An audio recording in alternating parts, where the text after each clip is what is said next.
আসসালামু আলাইকুম রহমতুল্লাহ সাহেব। ওয়ালাইকুম আসসালাম রহমতুল্লাহ বরকাত। জি, জি। মানে কাফেরকে কাফের মনে না করা তো হচ্ছে ইমান ভঙ্গের একটা কারণ।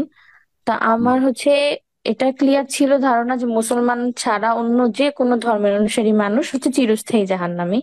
কিন্তু আমার জাহালতের কারণে আমার একটা ধারণা ছিল যে যারা হচ্ছে আহলে কিতাব ইহুদি ইহুদিন আছে তাদেরকে সরাসরি কাফের বলা যায় না। এতে কি আমার ইমানে কোনো সমস্যা হবে? ইমান কি পুনরায় নবায়ন করতে হবে?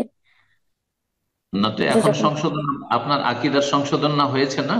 যদি জি আপনি ওই জি আকীদাতে স্যার, থেকে এখন যেতেন আমি তাহলে এটা সমস্যা জানতে ছিল। পেরেছি।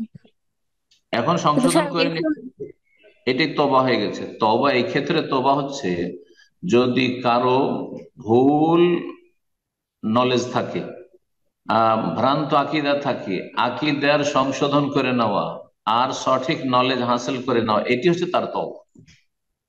যেমন কেউ একটা পাপ করেছিল, পাপটা ছেড়ে দেওয়াই হচ্ছে তওবা। আর তার সাথে তওবা পাঠ ইস্তেগফার করা, এটা হচ্ছে সুন্নত নফল কাজ। সুন্নত নফল কাজ, ফরজ নয়। আসল হচ্ছে যে আপনি গুনাহমুক্ত হয়ে গেলেন, এটি হচ্ছে আসল তওবা। গুনাহমুক্ত হয়ে গেলেন, গুনার উপর অনুতপ্ত হলেন, আগামীর জন্য প্রতিজ্ঞা করলেন যে এরকম গুনাহ করবো না, কিন্তু আস্তাগফিরুল্লাহ ওয়া আতুবু ইলাইহি, আস্তাগফিরুল্লাহ আস্তাগফিরুল্লাহ পড়তে হবে। এটা সুন্নত কাজ। আসল তওবা হচ্ছে সংশোধন। তো আপনার যখন এই ইসলাম সম্পর্কে জ্ঞানটা ছিল, ভুল জ্ঞান ছিল যে যারা আহলে কিতাব মনে হয় তারা যেহেতু মুসা ঈসা আলাইহিস সালাম তাদেরকে বিশ্বাস করতো, সুতরাং তারাকে কাফের বলা যাবে না। না, আল্লাহ কাফের বলেছেন। লাকাদ কাফারাল্লাযীনা ক্বালু ইন্নাল্লাহা সালিসু সালাসা। আল্লাহ বলছেন সূরা মায়েদায় যে ওরা কাফির। হ্যাঁ, ওরা কাফির যারা বলে যে আল্লাহ তিনের তৃতীয়, মানে তৃতীয়বাদে যারা বিশ্বাসী। আর খ্রিস্টানরা তৃতীয়বাদ বিশ্বাসী। হ্যাঁ, ইহুদিদেরকে আল্লাহ কাফের বলেছে।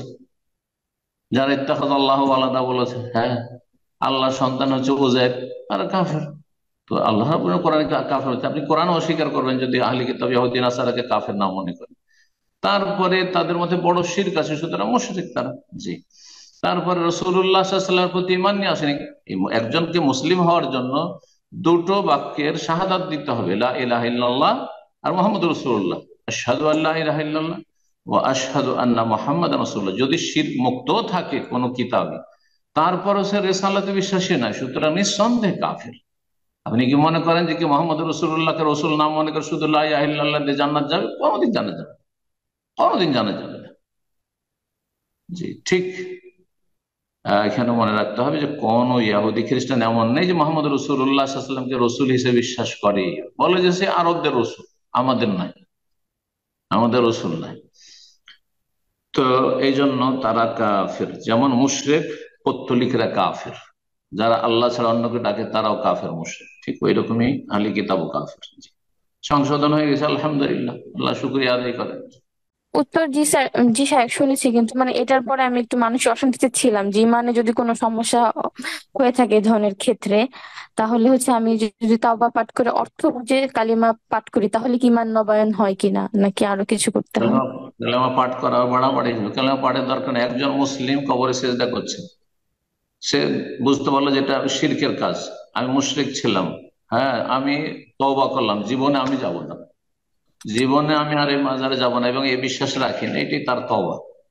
বললাম তো যে আস্তাগফিরুল্লাহ পড়া বা তওবা পড়া এটা হচ্ছে সুন্নত কাজ। জি। আসল হচ্ছে অন্তরের তওবা, অন্তরের তওবা আর আমলের তওবা। আমলে পরিবর্তন, আর অন্তরে যে ভ্রান্ত বিশ্বাস আছে সেটা পরিবর্তন, সংশোধন। জি, এটা তওবা আপনার হয়ে গেছে। কালিমা লা ইলাহা ইল্লাল্লাহ পড়তে হবে। একজন মুসলিম যদি ঈমান ভঙ্গ করে তাহলে তাকে আবার লা ইলাহা ইল্লাল্লাহ পড়ে মুসলমান হইতে হবে, মুসলিমের মতো না, এরকম বিষয় নাই শরীয়তে আসলে। এরকম বিষয় শরীয়তে নেই। জি। সে বেশি বেশি জিকির আজকার করবে, সেটা ভিন্ন বিষয়। কিন্তু আবার কালিমা পড়ে তাকে ইসলামে প্রবেশ করতে হবে এমন বিধান নেই শরীয়তে।